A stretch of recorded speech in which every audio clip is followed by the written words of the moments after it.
Brothers and sisters, 2016 was without doubt an astonishing year for signs of the times on many fronts. And it's already looking as though 2017 will be the same.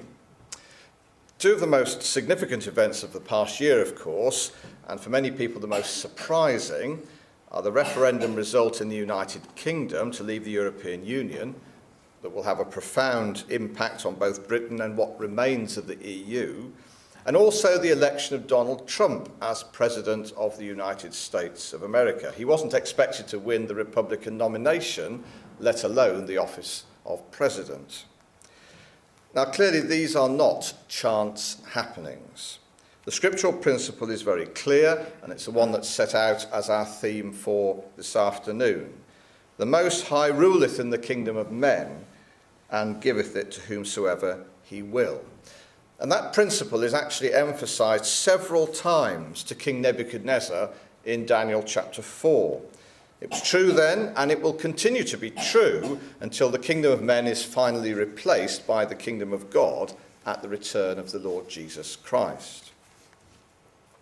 We'll just think back for a moment to last year's US presidential election campaign. It was certainly riveting, wasn't it? Surely the most acrimonious and at times bizarre campaigns of modern times. Opinion polls and the expectations of many were confounded, and political leaders were left scrambling to forge links with the president-elect and his team, who'd been largely ignored. And while his supporters, of course, were jubilant at the result, others, no doubt, would have sympathised with France's ambassador to the US, who exclaimed, "The world is collapsing." Must have seemed like that to many. But along with the recent vote in the UK to leave the European Union, all of this has the potential seriously to disrupt the status quo and may very well provide momentum for disruptive forces in other countries. For example, across Europe, with general elections in key states to be held this year, including Germany, probably in September, and then, of course, the presidential election in France in April, there's been a surge of support for anti-establishment and nationalist parties, such as the Five Star Movement in Italy and the National Front in France. And even if these parties are less successful than they expect at the ballot box, which of course seems to have happened in the Netherlands in their recent election, the fact is they are helping to shape the debate and influence the policies of mainstream parties. As a recent Stratfor report has put it, win or lose, these parties will continue to challenge the free movement of people, goods, services and capital in the European Union and throw the future of the Eurozone into doubt. Now, though an electoral victory would undoubtedly speed up those processes for the Eurosceptic parties, their influence will still be felt, says the report, on the continent long after the 2017 votes have been tallied. And when you add to that the fact that Britain's Prime Minister Theresa May is going to trigger the Brexit process this coming week, she said March 29th, clearly these are momentous events, potentially disruptive events as far as Europe as we know it is concerned. But just turn back to the United States for a moment. The first weeks of Donald Trump's presidency have certainly been turbulent. The president began by issuing a flurry of executive orders, and he's been in the headlines virtually every day. Can you think of a day when there hasn't been something that's emanated from the office of the President of the United States? And while he's experienced a number of setbacks, the court suspending his travel ban and the loss of his first choice as National Security Advisor, for example, he's certainly begun to implement his campaign agenda, and that includes the prospect of a closer relationship with the United Kingdom. Remember, at the end of January, Theresa May, UK Prime Minister, became the first foreign leader to meet the new president, just a week, in fact, after his inauguration. And everything about that visit emphasised the closeness of the relationship between the two countries. At a joint press conference in the White House, the President remarked, "Great days lie ahead for our two peoples and our two countries." He also said he thought that Brexit would be a wonderful thing for the UK and provide the conditions for new trade deals. For her part, Mrs May congratulated the President on his stunning election victory and described her early invitation to Washington in this way. She said it was an indication of the strength and importance of the special relationship that exists between our two countries, a relationship based on the bonds of history, of family, kinship, and common interests. So we're just bearing that in mind, because later when we get to Ezekiel 38 and we have the invasion of the king of the north who comes down like a whirlwind, like a storm to cover the land, he's then challenged, isn't he, by a group of powers who are, if you like, a family of lions. The merchants of Tarshish, the traders of Tarshish and the young lions, a family of lions. And, you come back to that description, the bonds of history, of family, kinship, and common interests. And it's there, isn't it, in what she actually had to say. The President was invited, unusually early in his time of office, to make a state visit to the UK, and as far as we know, it's going ahead later this year. In addition, although the UK cannot formally negotiate trade deals until it leaves the EU, President Trump has declared that he wants a quick deal when the time comes. In a speech to Republicans the day before, Mrs May said that she wished to renew the special relationship between the US and the UK. Indeed, both leaders have described the relationship as very special. Now, while, of course, as always, we have to wait and see exactly how this translates into practice, at least in the immediate future, the transatlantic alliance will undoubtedly be vital for the UK post-Brexit. And there's a quotation here which is quite interesting. It's from the former Foreign Secretary, William Hague, and he wrote this in the Daily Telegraph in January. He said, "Every day, all over the world, whatever our ambassadors and soldiers are doing, they are usually doing it in concert with our transatlantic cousins.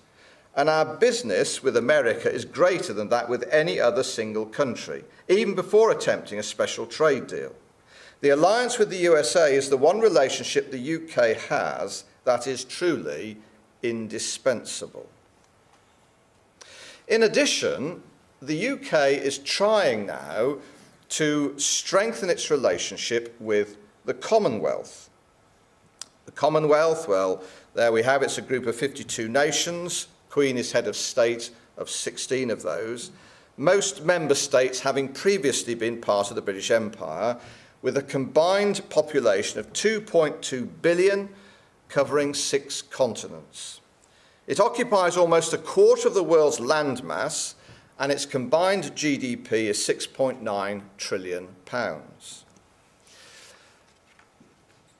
More recently, the Daily Telegraph reported, in fact earlier this month, that on the first Commonwealth Day since the EU referendum, Theresa May made it clear in a speech that she gave that the Commonwealth will play an increasingly important role in Britain's trading future, with trade between member countries projected to be worth £820 billion by 2020, so said the Daily Telegraph. The Foreign Secretary, Boris Johnson, has said that the Commonwealth and EU are level pegging in their gross domestic product, with the Commonwealth growing far faster, he said. Leaving the EU would enable Britain to do deals with Commonwealth countries that until now have been dictated by EU trade agreements. So all of this is going on now behind the scenes. There is a real attempt on Britain's part to strengthen her links with the Commonwealth. Of course, that was a relationship that was severely damaged when Britain decided some years ago to get involved in the European project. The Australian Commissioner to the UK, Alexander Downer, in a newspaper article at the end of last year, wrote of the sadness that was felt when Britain deserted, he says, those Commonwealth countries which had stood by her in her darkest hour. In 2 world wars, New Zealand, Australia and Canada, with India, South Africa and other members of the then empire, sent thousands upon thousands of troops, airmen and sailors to help save Britain. Despite this sacrifice, he says, the attitude of the Heath government in the 70s was, so what? Government is about the national interest, not emotion. Britain had to make its future in Europe, and we could make our future somewhere else, said the Australian High Commissioner. Well, that in fact was not the attitude of British politicians in the years immediately following the Second World War. We just cast our minds back now, and I know some of you are well able to do this, to 1946. The empire was still intact, and Britain still had a worldwide military presence, with troops in Germany, Greece, India, Egypt, Palestine, Iran, Singapore, and Malaya. However, for a country that was exhausted by war, in the years following, most of the empire gained independence, beginning with India in 1947. The majority of the newly independent states, however, decided to remain within the Commonwealth. Britain continued to play a world role, even though she was no longer the great power that she had been. Britain's humiliation in the Suez Crisis in 1956 demonstrated her difficulty in following an independent foreign policy without the approval now of the United States. You may recall, some of you, that Dean Acheson, who had been US Secretary of State under President Truman, made his famous comment in a speech in 1962 that Great Britain has lost an empire and has not yet found a role. And in searching for that role, British politicians gradually looked to Europe, to the emerging beast system of Europe. But of course, when the European Economic Community, the EEC, as it was then known, was formed in 1957, Britain decided not to become a member. It's often been pointed out, ironically, that it was Churchill, in a radio broadcast during the Second World War, who spoke about the need for a Council of Europe. That was in March 1943.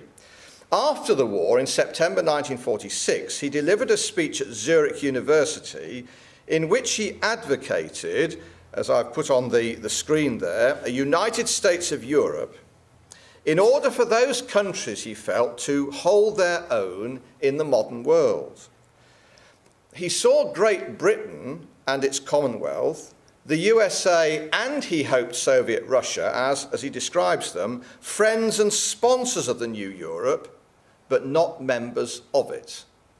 So that was Churchill's vision that was set out there in 1946.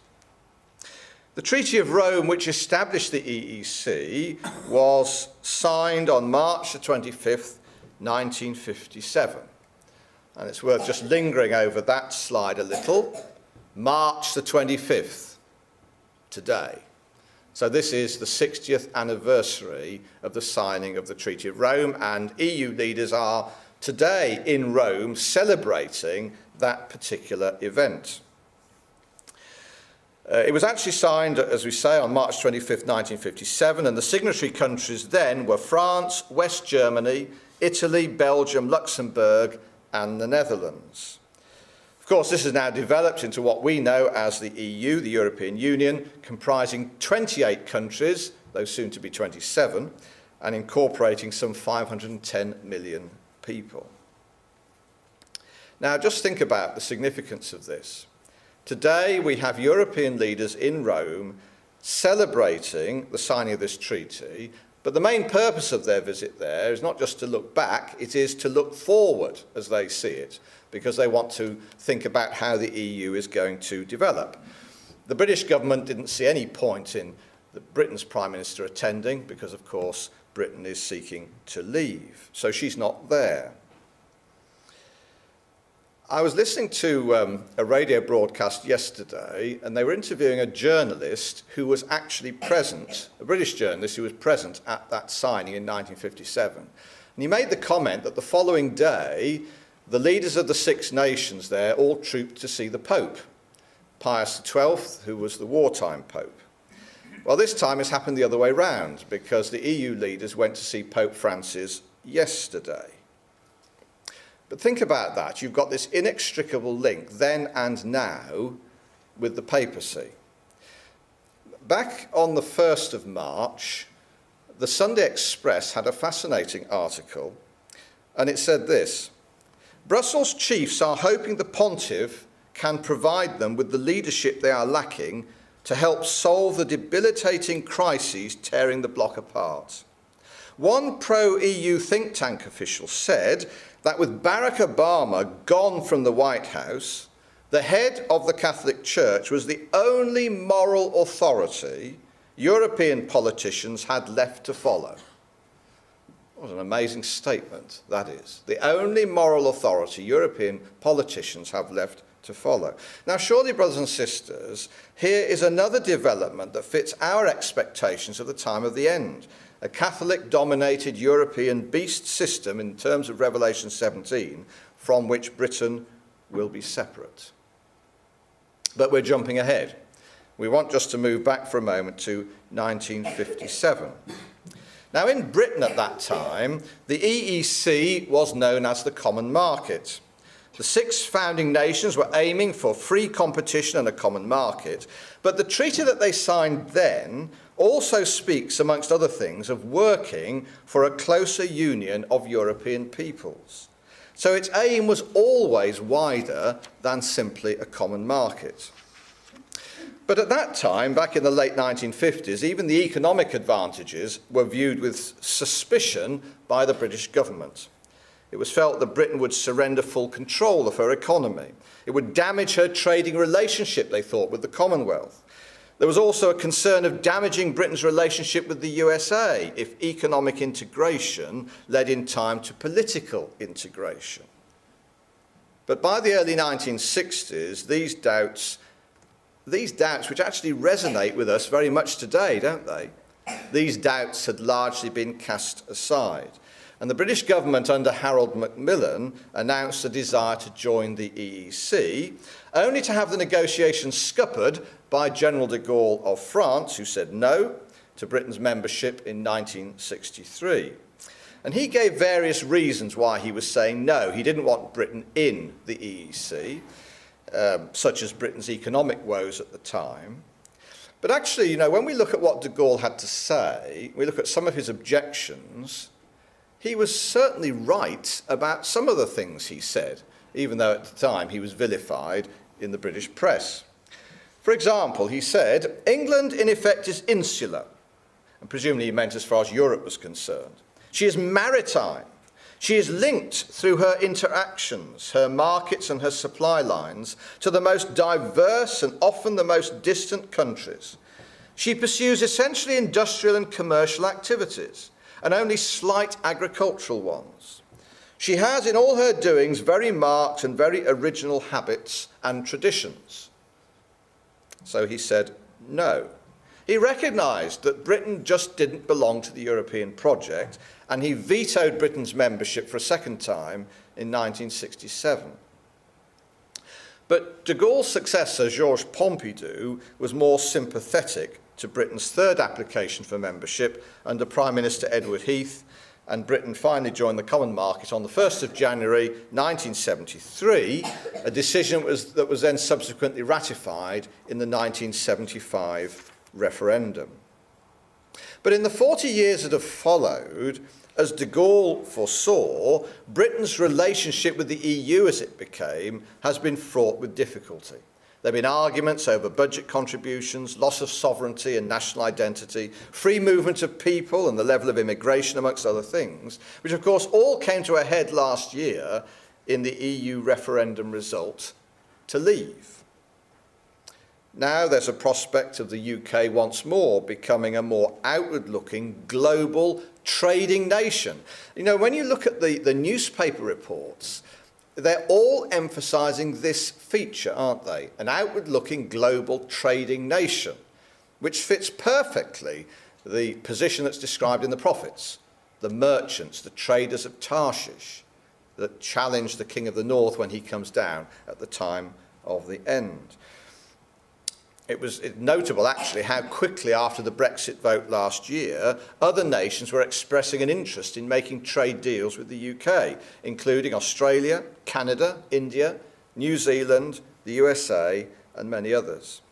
An article in the Express at the end of last July claimed that only 2 of the world's top 10 economies, Italy and France, which are both on the verge of major financial crises, have yet to express an interest in doing a trade deal with Britain.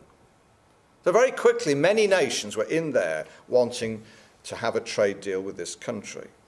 And all of this, of course, is very encouraging from the point of view of Bible prophecy.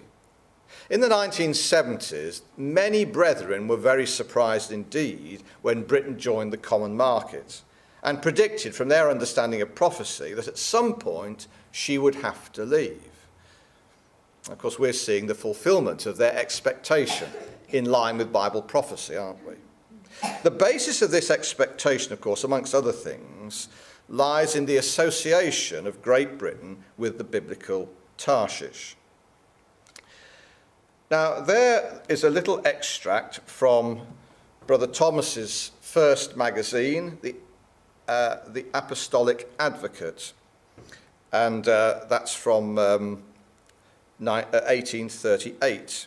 That's even before he'd come to a full knowledge of the truth, but even then he makes the statement that Britain is the Tarshish of modern times. And that was a view that he continued to advocate in the years following. Take a more detailed extract now from Exposition of Daniel, and there's a very similar passage to this in Elpis Israel as well. He says, "As to Tarshish, there were 2 regions so called in the geography of the ancients. Jehoshaphat built ships at Ezion-Geber, a port on the Red Sea, that they might sail thence to Tarshish. Now it would be seen by the map that they could only sail southward, then steer east or north for India. The voyage occupied them 3 years.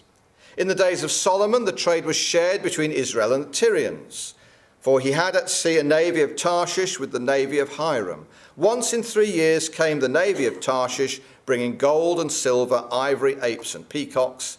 These products, says Brother Thomas, point to India as the eastern Tarshish, a country which has always conferred maritime ascendancy on the power which has possessed its trade and been its carrier to the nations."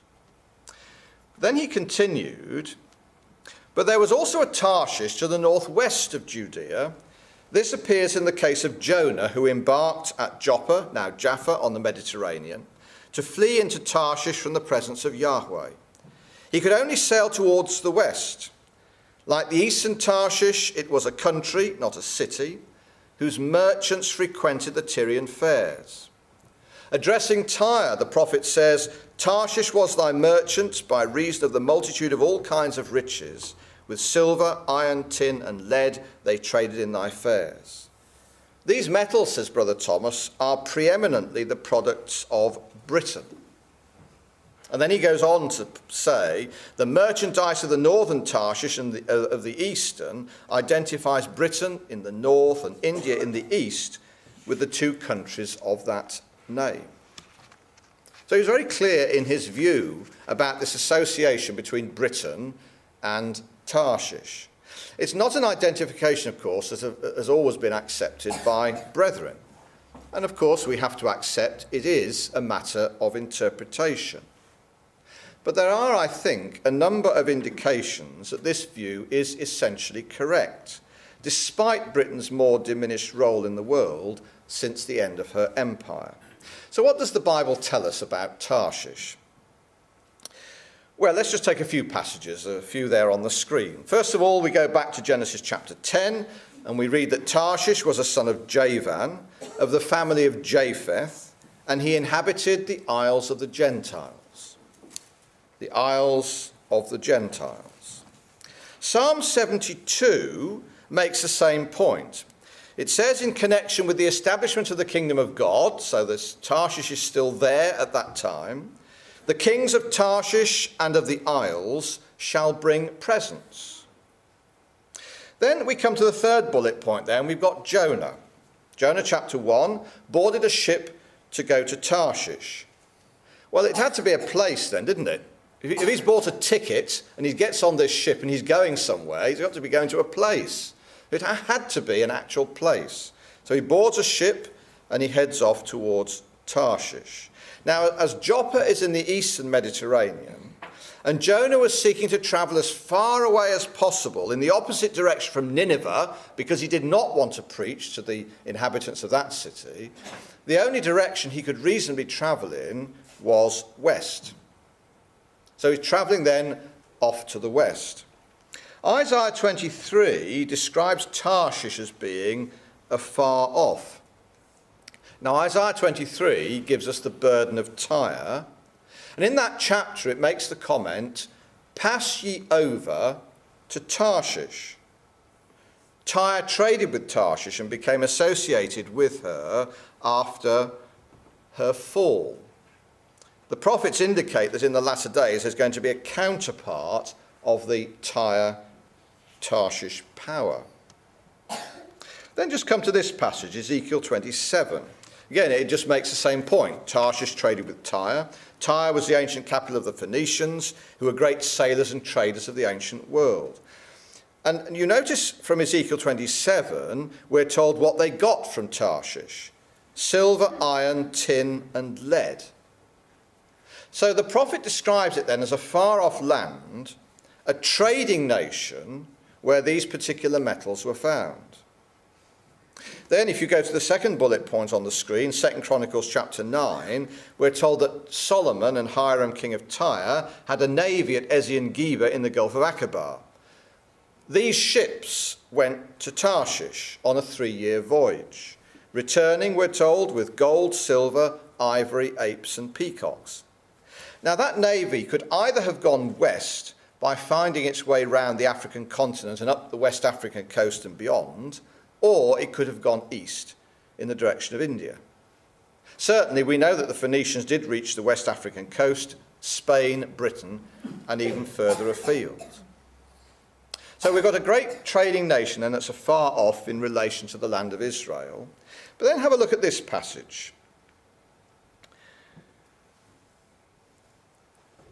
Tarshish is sympathetic to the Jews and helps them to return to the land. Now, in this passage in Isaiah, Tarshish is not specifically mentioned, but if you just look at the words that I've italicized there, it's the language of Tarshish that we've just been reading in other passages. It begins, "Listen, O isles." Well, it's the isles of the Gentiles we read about Tarshish, isn't it, in Genesis 10. So, "Listen, O isles, unto me. Hearken, ye people from far." And Isaiah had said it was afar off. "Thus saith the Lord God, behold, I will lift up mine hand to the Gentiles." Another link with Tarshish there. "And set up my standard to the people, and they shall bring thy sons in their arms, and thy daughters shall be carried upon their shoulders." Or again, if you go down further to the second quotation that's there from Isaiah chapter 51, the first one was Isaiah 49, now into Isaiah 51, "The isles shall wait upon me, and on mine arm shall they trust. The redeemed of the Lord shall return and come with singing unto Zion." So it's all the language of Tarshish then, isn't it, which suggests it is going to be sympathetic to the Jews, helping them to return to their land in the last days. But of course, crucially in terms of Bible prophecy, Tarshish is mentioned very explicitly in relation to the king of the north's invasion of the Middle East, and particularly the land of Israel, in Ezekiel 38. Well, let's open our Bibles, shall we now, and come to Ezekiel 38. This passage that we read together as our introduction. Tarshish plays a key part in the crisis of the time of the end when the invader comes down. The king of the north, as Daniel describes him, comes down like a whirlwind. It's a massive invasion of the Middle East that Daniel describes, and he makes his base in the land of Israel, the glorious land. Well, now Ezekiel speaks about the same invasion, we believe, but he focuses on the actual detail concerning the land of Israel itself. He says the invader comes down like a storm to cover the land. And when we get down to verse 13, we have then this group of nations that are opposed to what he's doing. So he comes down, but then Sheba and Dedan and the merchants of Tarshish, with all the young lions thereof, shall say unto thee, Art thou come to take a spoil? Hast thou gathered thy company to take a prey, to carry away silver and gold, to take away cattle and goods, to take a great spoil? Art thou come to take a spoil? It's interesting that the word come is used. Art thou come, which if we don't press the meaning too far, would seem to indicate that they already have a presence in the region. Art thou come to take a spoil? So it suggests that this power that's described here already has a presence in the region when the king of the north mounts his invasion. But first of all, it's Sheba and Dedan in verse 13. Well, they are names that point us to the Gulf region, to Gulf states. And they're associated in this verse with the merchants of Tarshish. And of course, this association, to an extent at least, is already there. This association that's described here in verse 13. Last November, there was a report that the Royal Navy had opened a new base in the Gulf state of Bahrain, underlining Britain's commitment to the Gulf and to Bahrain especially. Cooperation actually between those two countries extends back more than 200 years. And today there are strong military, diplomatic and trade relations between Britain and Bahrain. And to reinforce the point, the following month, in December of last year, the Foreign Secretary Boris Johnson delivered a speech in Bahrain which the Foreign Office itself entitled, Britain is back east of Suez. And in the speech he described the policy as building on and intensifying old relationships. He reminded his audience that the British government's decision of the late 1960s, when the flag came down and the troops came home, was a mistake. He actually described it in that way. He says, we lost our focus on this part of the world, and so he said, tonight I want to acknowledge that this policy of disengagement east of Suez was a mistake. And insofar as we're now capable, he said, and we're capable of a lot, we want to reverse that policy, at least in this sense, that we recognise the strong historical attachment between Britain and the Gulf, and more importantly, we underscore the growing relevance and importance of that relationship in today's uncertain and volatile world. Well, that's Ezekiel 38, verse 13.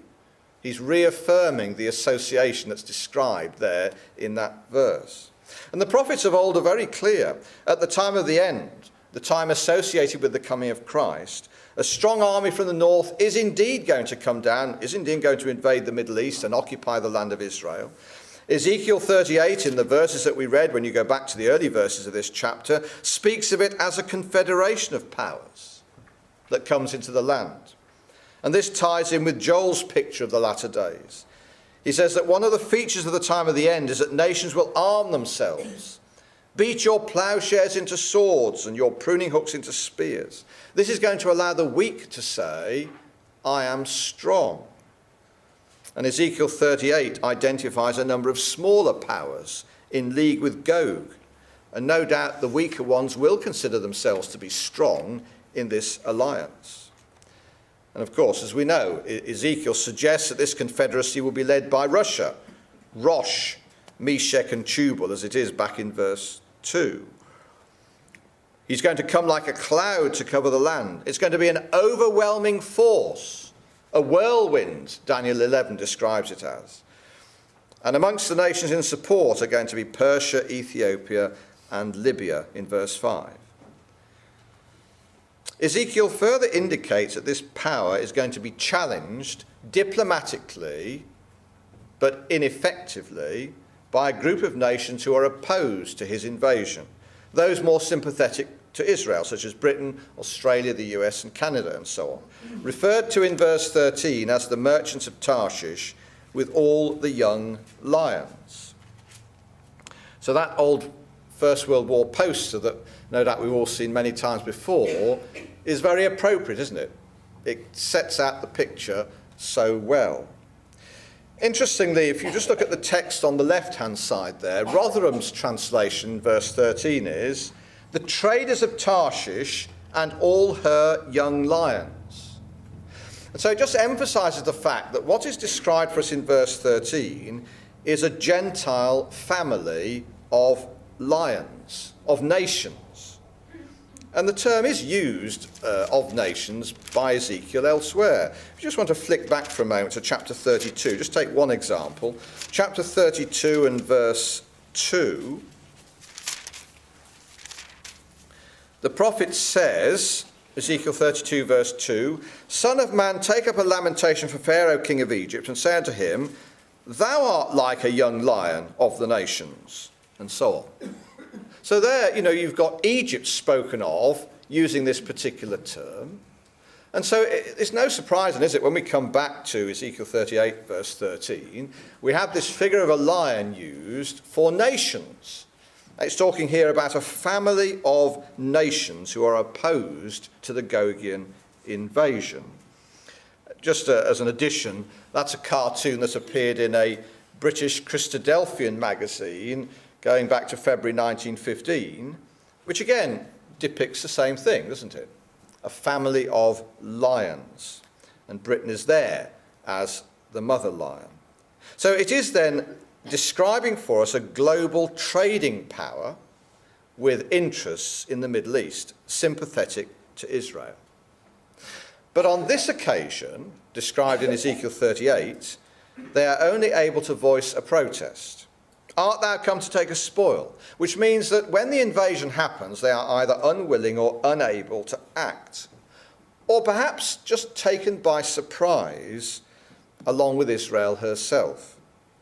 I think the language of Ezekiel 38 actually suggests that it may well be this way, because you've got expressions like the land of unwalled villages, they that are at rest that dwell safely. So it almost seems as though that they're all completely taken by surprise. They're not expecting this invasion when it happens.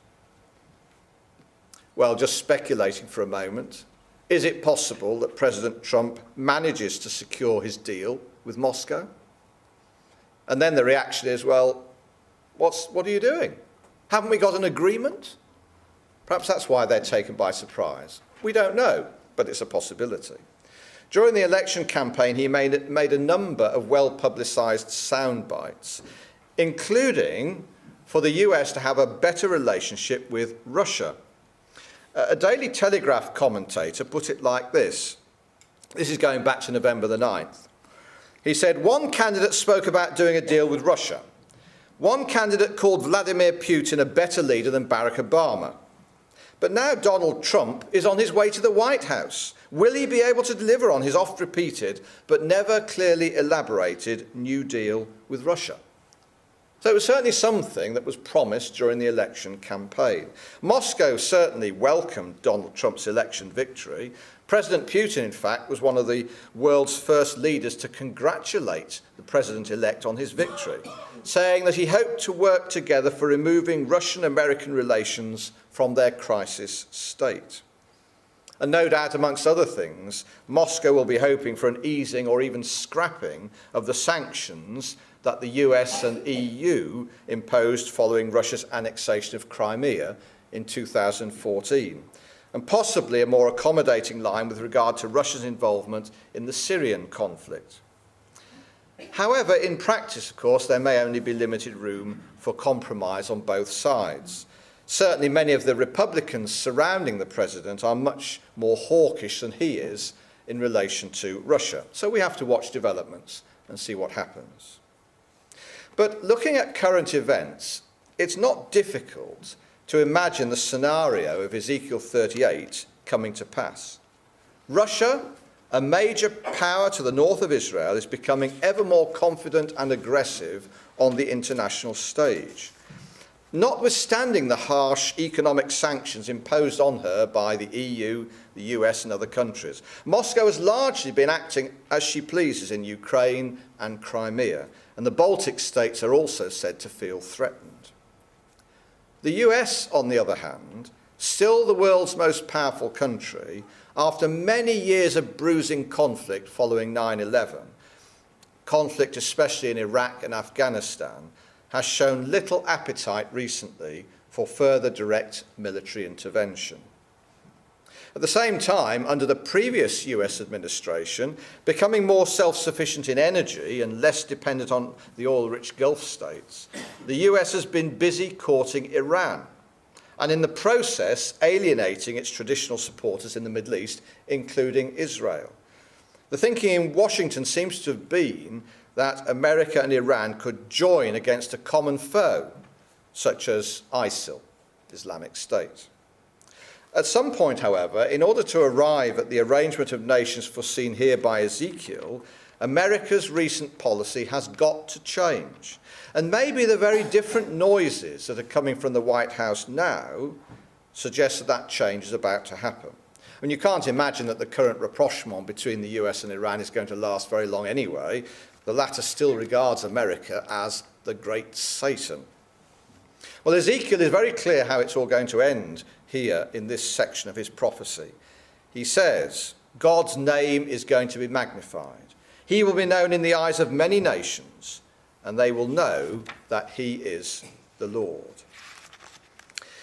In an earlier edition of Milestones, Brother Graham Pierce wrote this, and this now is going back to Milestones 1979 into the 80s. He said, the merchants of Tarshish and all the young lions thereof. This brief phrase from Ezekiel chapter 38, indicating that the merchants of Tarshish will be involved in challenging the northern invader of the land of Israel, is suggestive in a number of directions.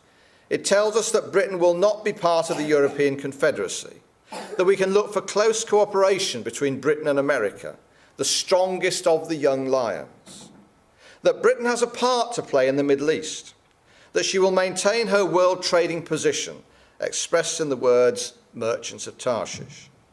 There is the hint that she may be closely involved in the prosperity of Israel at the time of the invasion. Now, it's remarkable, isn't it? From his understanding of Bible prophecy, he could see all of that in the late 1970s. He describes America in that passage as the strongest of the young lions. Well, historically, she is a young lion, isn't she? Although some have found difficulty in making that association with the US being such a powerful country. But historically, she fits into the category of one of the young lions. And only last month, there was a quite amazing newspaper headline. In fact, a number of news outlets, the Daily Telegraph put this out as an exclusive, but it was only exclusive for a matter of minutes because other news outlets then caught on to it. It said, the United States could become an associate member of the Commonwealth. And then the report said, the Royal Commonwealth Society is making plans to open a branch in the United States with a view to one day bringing America into the fold as an associate member. The project, which is said to be backed by the Queen, has come about in part as a result of Donald Trump's fondness for Britain and the royal family. It comes amid efforts to develop the Commonwealth as a tool for building relationships on everything from foreign policy to trade, back with trade again, following Britain's exit from the European Union. So it's not unreasonable, is it, to think of the description of the US as the strongest of the young lions, but a young lion nonetheless. So it is a powerful trading bloc, and yet, brethren and sisters, at some point, this Tarshish power, along with many others, has got to be humbled. Just come back to the Psalms, if you will, to Psalm 48. The psalmist talks about this humbling.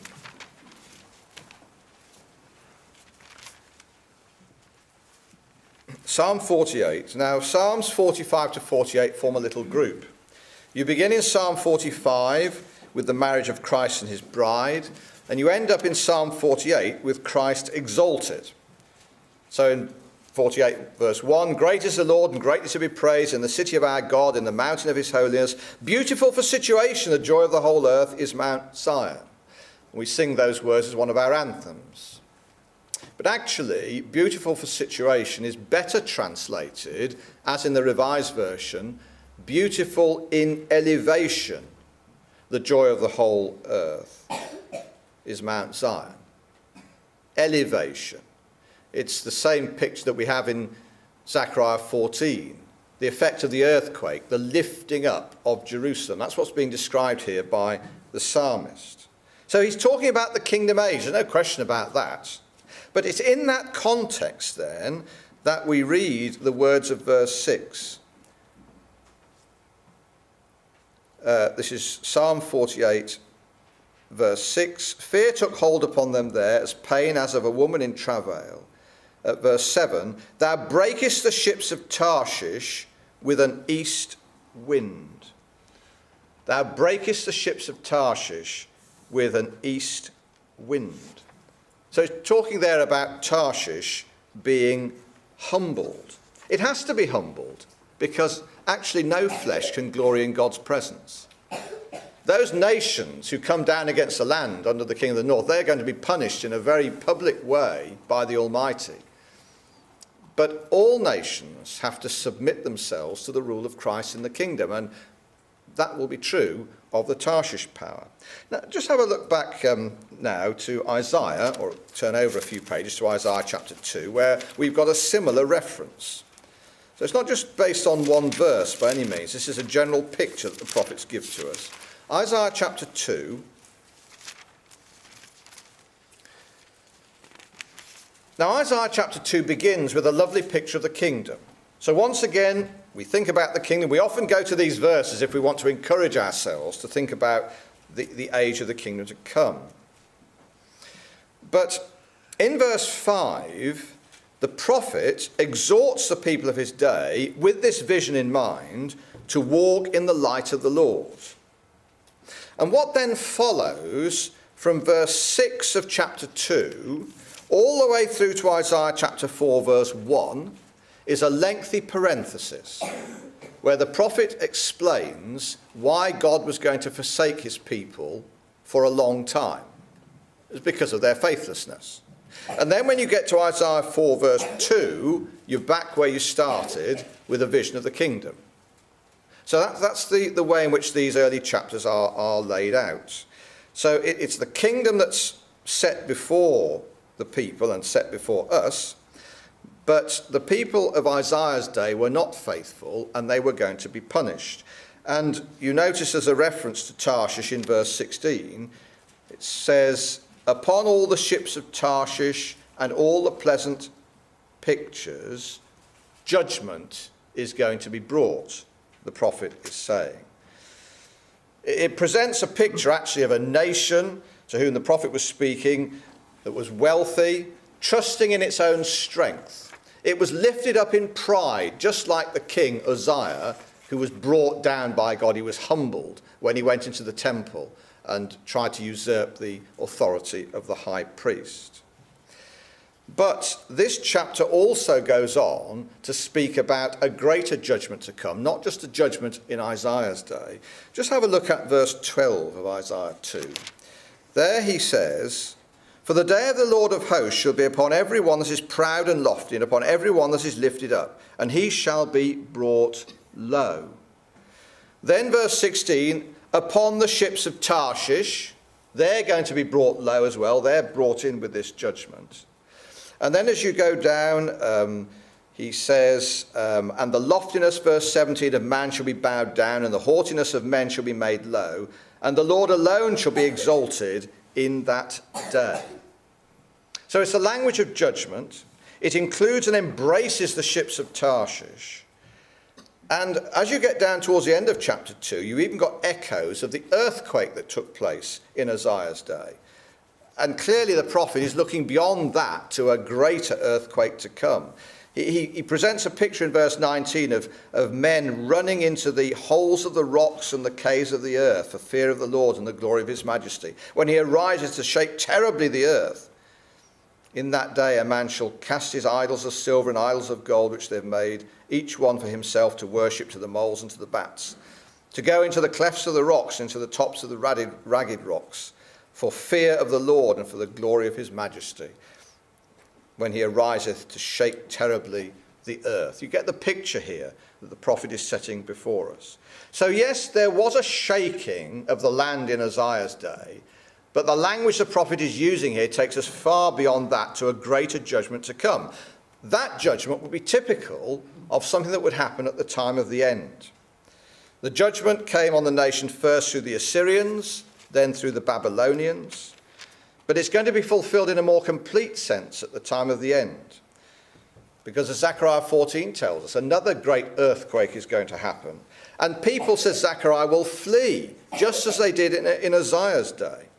There'll be judgment upon Israel and upon the Gentile nations. And when you come back to these verses at the end of Isaiah 2, what he's saying is that all the human things that men put their trust in will be of no avail in the day when God pours out his judgment. The clefts of the rocks, the dens of the earth, they'll provide no security at all. That can only be found in acknowledging and serving the God of Israel. And this judgment has to precede the blessing that the prophet speaks about in the early part of the chapter. And then just finally in this sequence, there on the screen, Isaiah chapter 60. It speaks about a restoration for Tarshish in the kingdom age, when the resources of Tarshish are placed at the disposal of the king. So clearly it's a power then, a power block that submits quickly to Christ in the day of his power. Well, just thinking about those passages, unsurprisingly, Britain's role on the world stage is really the subject of much comment at the present time, especially following the Brexit vote. In the previous Conservative government under David Cameron, there was a great deal of emphasis on saving money to balance the books. And that, of course, meant cuts, including to the defence budget. A number of former leaders of Britain's armed forces spoke about their concerns. A former First Sea Lord spoke about Britain's feeble responses to events such as the Middle East and Libya, Syria, he said, and also Iraq, as well as in the face of the exponential threat posed by Islamic State.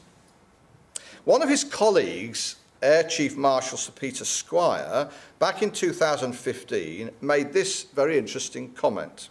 He said, Russia must now be the number one and major threat. What is going on in Eastern Europe, in Ukraine and so forth, could spill over into a major conflict. We ought to be very conscious of that. Of course, there are other threats around the world, such as ISIL, which we've got to come to terms with. But at the end of the day, he said, the one that could destroy this country is Russia. So just simply on a human level, there you've got an Air Chief Marshal in this country, Sir Peter Squire, making the case that Russia has to be seen as a key foe. Well, that's the picture, isn't it, of Ezekiel chapter 13. Brexit certainly has the potential to encourage Britain to increase her world role and adopt a more independent role in the world. So we have to watch developments. I want to finish now, because my time is up, by coming to Luke chapter 21. Just a slightly different tack, but I think it's just worth focusing on this just in the last couple of minutes. The Lord Jesus Christ speaks about signs of the times. In Luke chapter 21, he speaks about signs that his own disciples were going to have to face, culminating in the destruction of the temple and the city of Jerusalem. And then he goes beyond that to speak about signs of the last days in verse 25. Signs in the sun, the moon and the stars, and upon earth distress of nations with perplexity, the sea and the waves roaring, the movement of people. Men's hearts failing them for fear and for looking after those things which are coming in the earth, for the powers of heaven shall be shaken. And surely, in these days, haven't we been seeing a fulfillment of these words? So many events have been taking place that seemed, humanly speaking, so unlikely to happen. And yet it's all working towards the end that God has promised. And then he says to his disciples, when these things begin to come to pass, then look up and lift up your heads, for your redemption draweth nigh. So for us, brothers and sisters, whatever's going on in the world around us, however fearful people may become, however uncertain things may be, we have the confidence of knowing that they are all in God's control, and that we can look up and lift up our heads, because surely our redemption draws nigh.